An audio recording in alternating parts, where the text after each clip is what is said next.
Bismillahirrahmanirrahim. Assalamualaikum warahmatullahi wabarakatuh. Alhamdulillah rabbil alamin. Wassalatu wassalamu ala asyrafil anbiya'i wal mursalin sayyidina Muhammadin wa ala alihi wa ashabihi ajma'in. Allahumma anta rabbi la ilaha illa anta khalaqtani wa ana abduka wa ana ala ahdika wa wa'dika mastata'tu a'udzubika min syarri ma sana'tu abu'u laka bi ni'matika alayya wa abu'u bi dhanbi faghfirli fa innahu la yaghfiru dzunuba illa anta.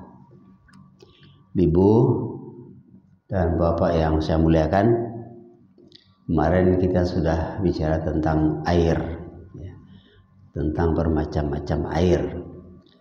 Ya, saya ulang sekali lagi, air itu suci dan mensucikan.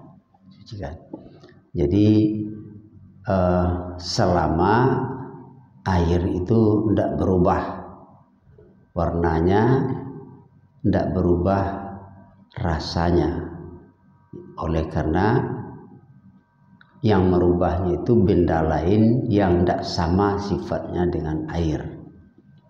Kalau dia dirubah oleh benda lain yang sifatnya sama dengan air, maka dia masih tetap suci.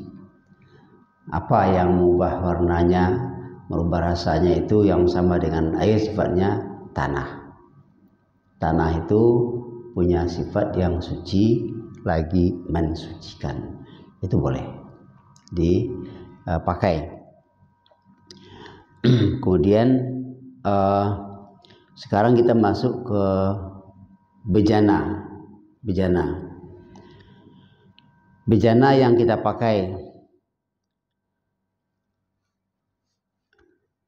ada orang kaya ya, di kerajaan-kerajaan ya,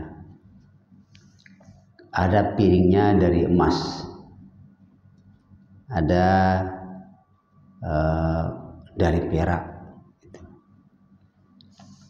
karena itu untuk menunjukkan kelasnya di masyarakat, menunjukkan kekayaannya.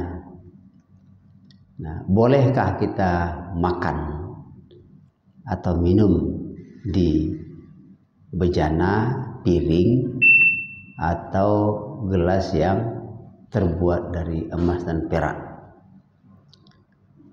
Ternyata itu tidak boleh. Itu hukumnya haram. Itu hadisnya riwayat Bukhari Muslim. Kita tidak boleh minum. Dalam hadis ini katakan la tasrabu fi aniyatid dhahab wal fiddah wala ta'kulu fi siha fiha fa innaha lahum bid dunya wa lakum fil akhirah.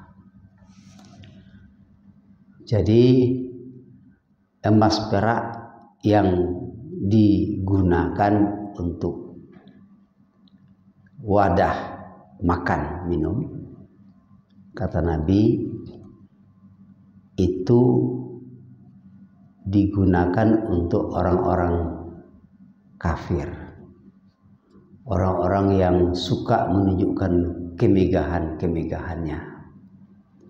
Karena emas perak itu bukan untuk tempat yang akan digunakan masuk ke dalam tubuh.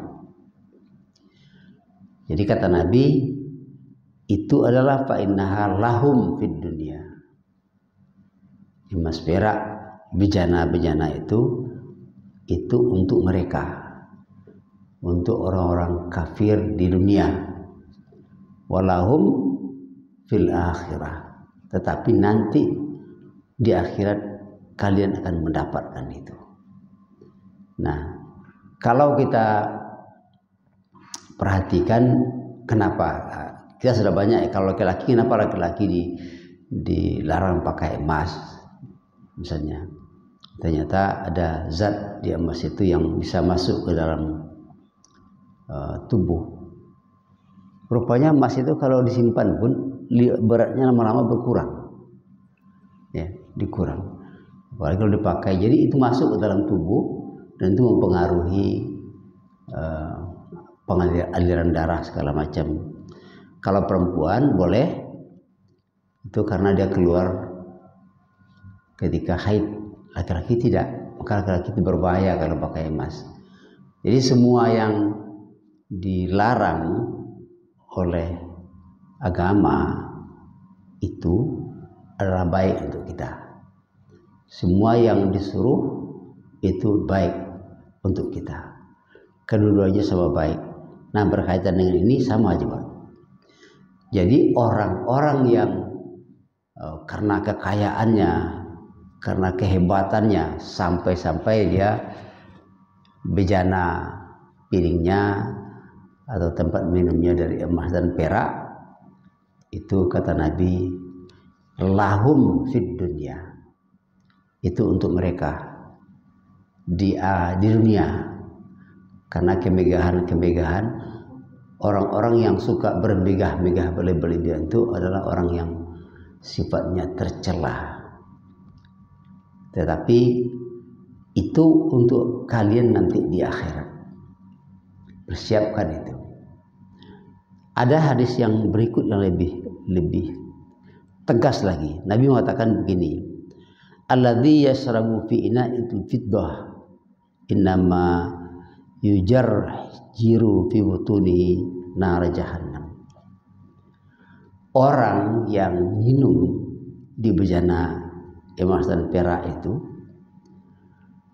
itu sama artinya mereka memasukkan bara neraka jahanam ke dalam perutnya. Jadi orang itu akan mendapatkan hukuman dari Allah sama dengan itu. Jadi Bapak Ibu sekalian, rupanya dalam agama kita ini kita tidak boleh berlebih-lebihan.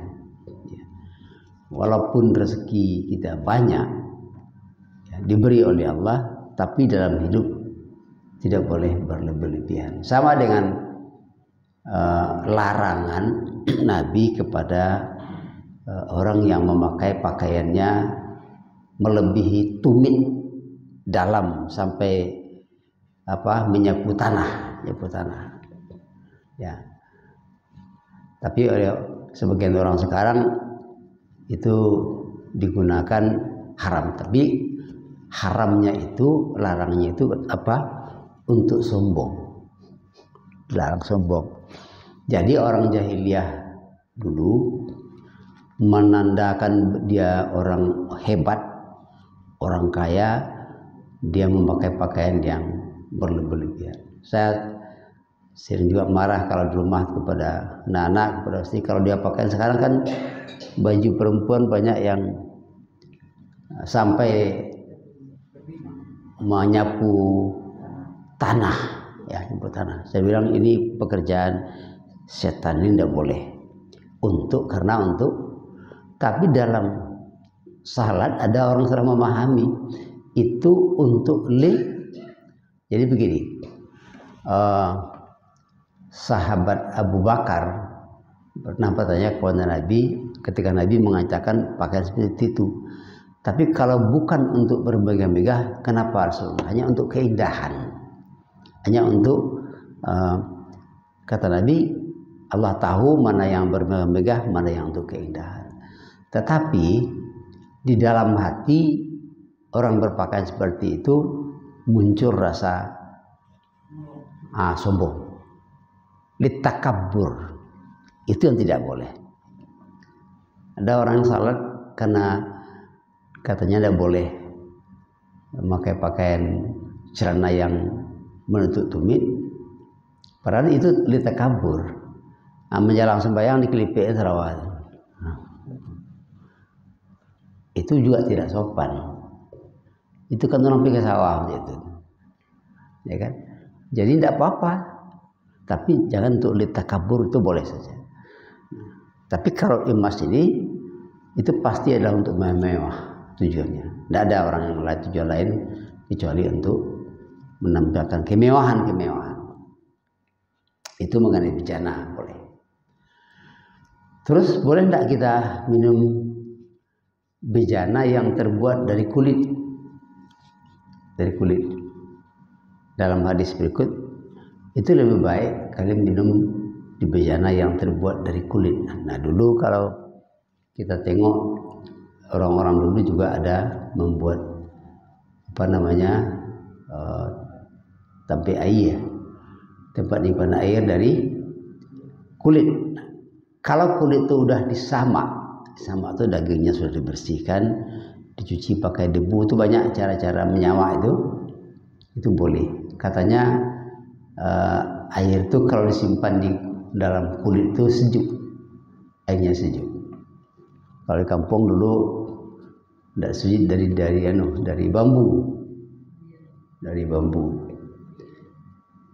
Saya masih ingat tuh ada nenek saya dulu nyimpan bambu itu bukan air biasa tapi ya kawah.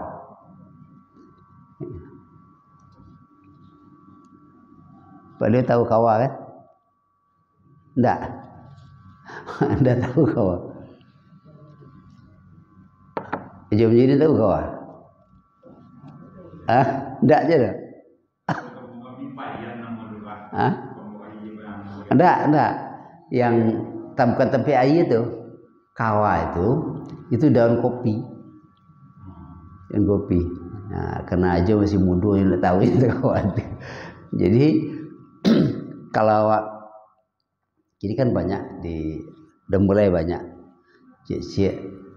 kawah, minum kawah. Kawah itu kan jenis minuman awak itu ada yang kopi, ada teh, ada kawah.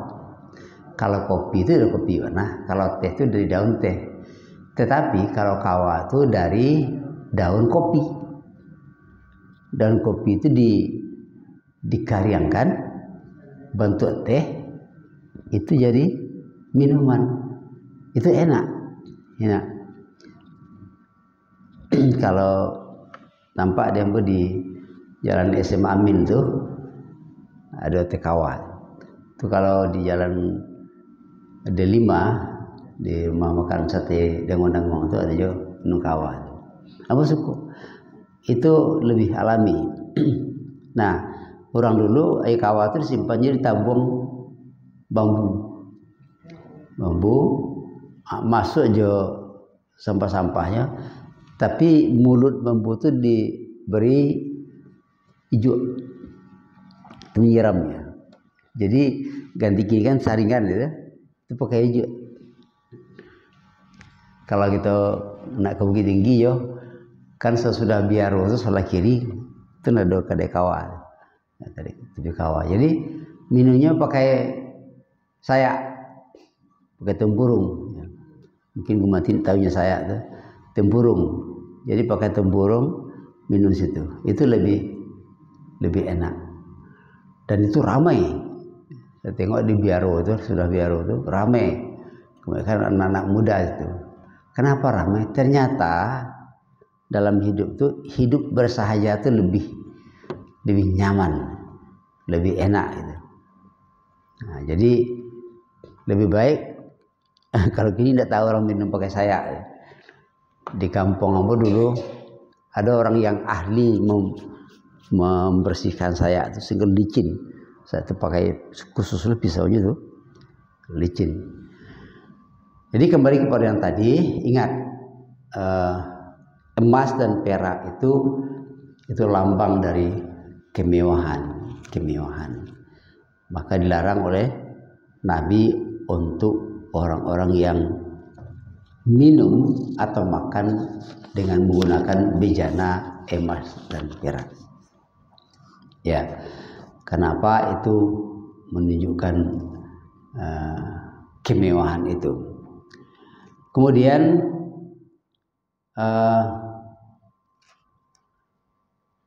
hadis berikut dari Abi Sa'labah, dia berkata, ya Rasulullah, inna bi ardi qaumin ahli kitabin fanakulu fi aniyatihim. Qala la taqulu fiha illa an la tajidu ghairaha fa'silu wa kulu fiha. Jadi artinya begini, Abu Salamah bertanya kepada Nabi, ya Rasulullah, sesungguhnya kami hidup di negeri ahli kitab, apakah kami boleh makan pada bejana mereka? Rasulullah menjawab, janganlah kamu makan di dalam bejana-bejana mereka, terkecuali bila tidak menemukan lagi yang lain dari itu terpaksa. Bila demikian keadaannya, maka cucilah dulu baru makan. Nah, ini menarik lagi. Ahli kitab itu kan pengikut kitab-kitab sebelum Al-Quran, Injil atau Taurat dan sebagainya. Jadi sahabat Nabi Abi Sa'labah ini bertanya, Rasulullah, saya atau kami berada di kampungnya ahli kitab. Misalnya kita misalnya ke daerah mana banyak orang apa namanya, di daerah itu orang non muslim lebih banyak daripada muslim. Bolehkah kami makan dengan bejana atau dari bejana yang mereka gunakan itu? Kata Nabi, jangan, kecuali kalau terpaksa. Nah, kalau terpaksa, lalu bagaimana? Bersihkan itu. Bibu, saya pernah diajak kawan, akhirnya saya periksa, kan? Itu kan ada kedai kopi Hoki yang di depan Babu Salam. Setelah saya tanya, rupanya dia non muslim. Saya tanya langsung kepada kasirnya itu, Anda muslim? Dia bilang tidak. Apakah semua bejana yang dipakai di sini juga Anda pakai? Mula-mula dia agak tertegun, saya tanyakan gitu. Karena ke situ kan orang-orang Islam yang banyak ke situ. Katakan, Pak, katanya, kami bejana kami untuk masak untuk kami di rumah sama sekali tidak ada memakai bejana yang di sini. Kami pakai, dan kami tahu, katanya. Nah, ada yang mengatakan untuk hati-hati jangan gitu. Tapi ternyata setelah, karena tanya juga kepada pegawainya, memang piringnya, gelasnya, semua yang dipakainya situ tuh, kata anak buahnya, memang itu khusus untuk sini, dan itu disediakan untuk sesuai dengan kehalalan orang-orang Islam. Kami menghormati, katanya. Tapi di sini kalau menurut hadis ini, maka sepertinya kita juga bukan hanya di negeri orang Islam, di negeri orang yang non muslim, tapi di rumah non muslim pun sebaiknya kita hati-hati menggunakan bejana mereka, karena bejana mereka itu, kata Nabi, kecuali kalau terpaksa. Jadi sampai begitu Nabi mengingatkan kita untuk tidak menghindari hal-hal yang akan membuat kita melanggar peraturan-peraturan Allah, termasuk dalam hal bejana. Kemudian berikutnya dari sahabat Nabi yang bernama Imran, dia mengatakan, Nabi sallallahu alaihi wasallam wa ashabu tawaddau min mazadah imra'atin musyrikah. Dia mengatakan begini, sungguhnya Nabi dan sahabat-sahabatnya telah melakukan wudhu pada tempat air jambangan wanita musyrik. Nah, ini beda. Kalau di jambangan itu apa dia? Katakanlah tempat air lah, tempat musyrik.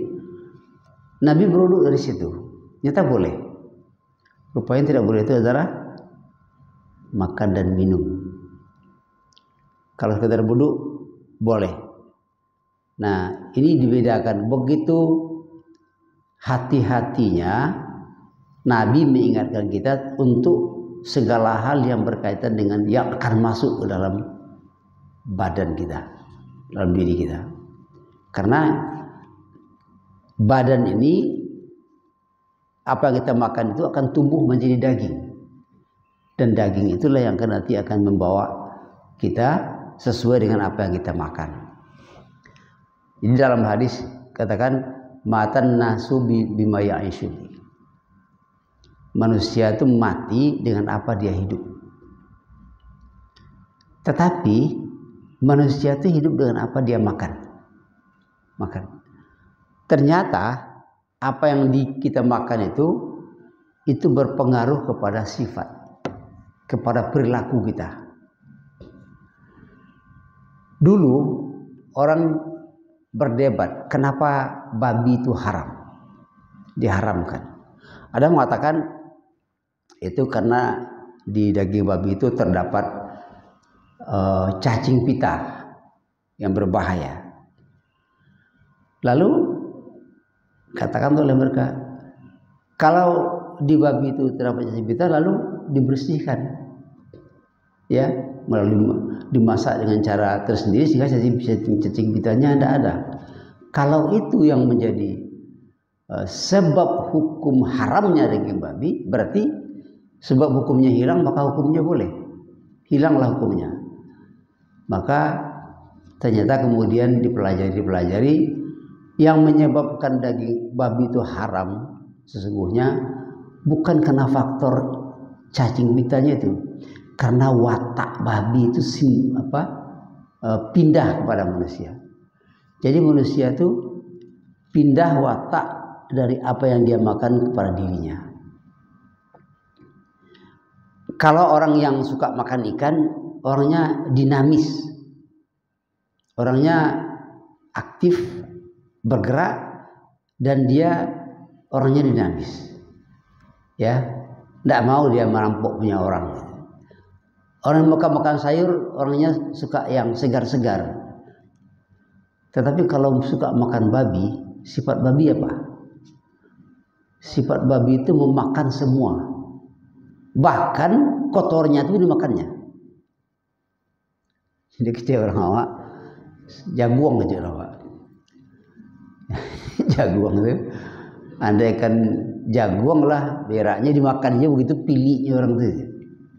Jadi babi itu kan sifatnya apa? Tidak kotor, dan dia tidak punya rasa malu, dan semua dimakan.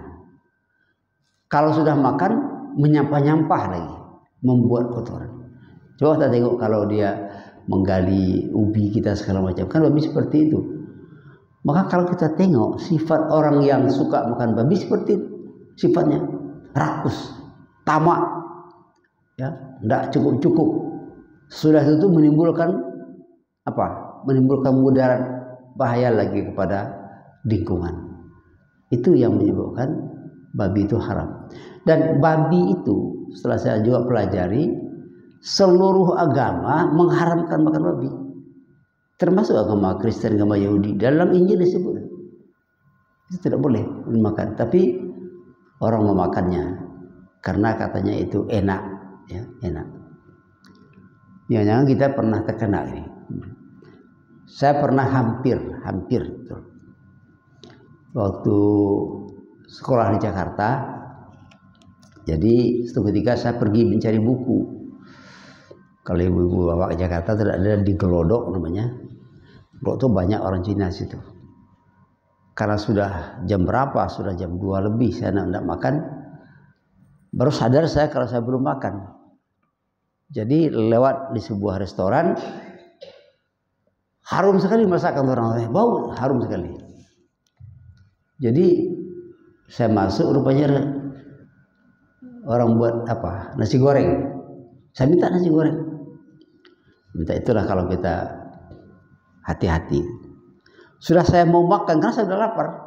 sudah gini ya, sudah hampir di bibir saya sendok nasi itu, hati saya berbisik apa? Saya panggil pelayan restoran, ini daging apa? Daging babi Pak katanya. Itu Allah akan menjaga. Masih di Kerolok itu juga suatu ketika saya suka makan ini, makan kue bakpao.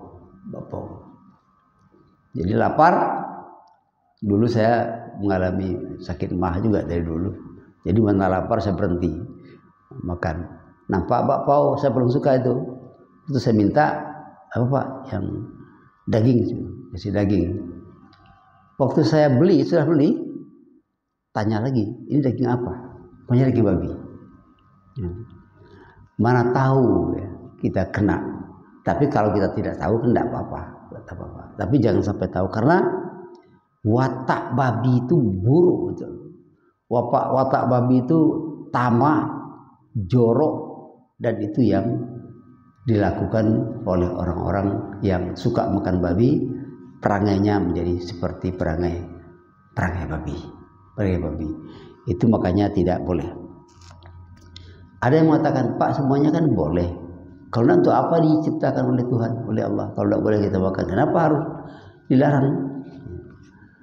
Saya katakan, kan tidak semua yang dicipta Tuhan kan yang diciptakan Tuhan itu untuk dimakan.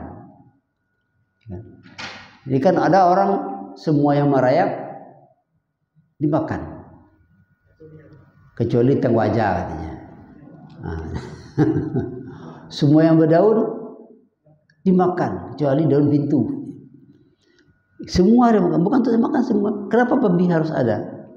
Rupanya dalam pelajari sistem lingkungan hidup, tanah itu kan perlu subur, perlu tanahnya gembur juga. Maka ada cacing. Nah, salah satu, tapi cacing itu tidak boleh terlalu banyak, kemana-mana akibatnya tanah itu menjadi lembek semua, bahaya. Maka salah satu yang memakan perlu ada hewan yang memakan cacing misalnya. Apa itu? Babi. Babi itu suka makan cacing, dikurangi cacing. Makanya babi itu untuk menjaga lingkungan juga. Karena begini, ciptaan Allah ini, alam ini merupakan satu kesatuan yang saling terkait antara satu dengan yang lain. Itu yang namanya istilah orang sekarang ekosistem, sistem lingkungan. Ini berkaitan dengan ini berkaitan dengan ini, selalu berkaitan antara satu dengan lain. Jadi ada babi. Nah, babi itu kalau banyak datang harimau yang memakan babi itu. Harimau itu tidak boleh terlalu banyak, makanya harimau itu tidak ada yang punya anak banyak. Anak harimau itu terbatas. Jadi diatur oleh Allah seperti itu. Maka kembali kepada yang tadi, ternyata kita boleh memakai bejana orang-orang non muslim kecuali untuk makan atau minum. Yang lain boleh dipakai. Ya, kemudian berikutnya hadis Anas bin Malik. Nah, anna qadah Rasulullah SAW ingkasara fattakhadha makana walu'abunha yasilu min fadiyah. Jadi begini, dari Anas bin Malik katakan bahwa sesungguhnya sudah retak. Jadi bejana Nabi itu retak, bejana beliau milik Rasulullah. Lalu beliau membuat